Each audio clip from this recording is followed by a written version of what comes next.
I'm just saying that what black people should be doing, regardless of what anybody else is doing, is trying to find out what we are doing on this planet and what we should be doing. And just take an assessment. Just take inventory on what is important to black people. And I came to the conclusion, and it's in my book that you can go get by going to producejustice.com. What we do is show off to each other. That's not a worthy goal. Like I said right from the beginning of this program this evening. That's our criteria. We stop and think about it. Some form of showing off to each other. And once we are able to do that, that's the end of life itself. I mean, we have reached as far as we need to go. We're not even interested in anything else. And we have to set a goal that's much greater than that. Why? Why should we set that goal? Because we're here to solve problems. That's what we should fix in our minds. I mean, from a very early age, right from before the first grade in school. Problem solvers.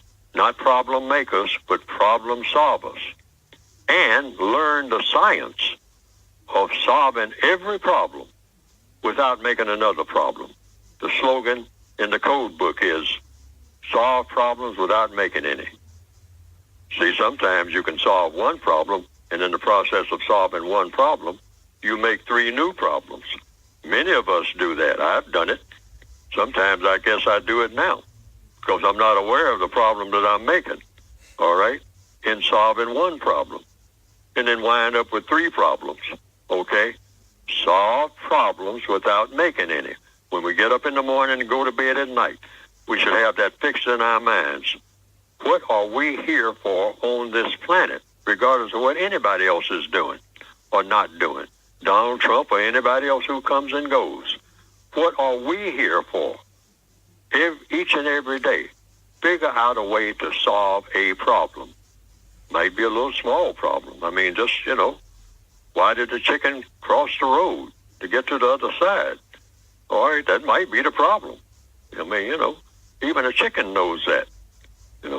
There's no food over here on this side of the road. Maybe if I go to the other side of the road, I can find some food. So the chicken got chicken sense. We're supposed to have that much sense, but sometimes we act like we don't. Solve problems. Solve problems. Be in a problem-solving mode at all times without making any problems. Now, if we just had that as a philosophy, each and every day, each and every minute, am I in a problem-solving mode? Just think, if that had been drummed in our heads each and every day, I mean, and until it became a part of us, I think we'd be miles ahead by now.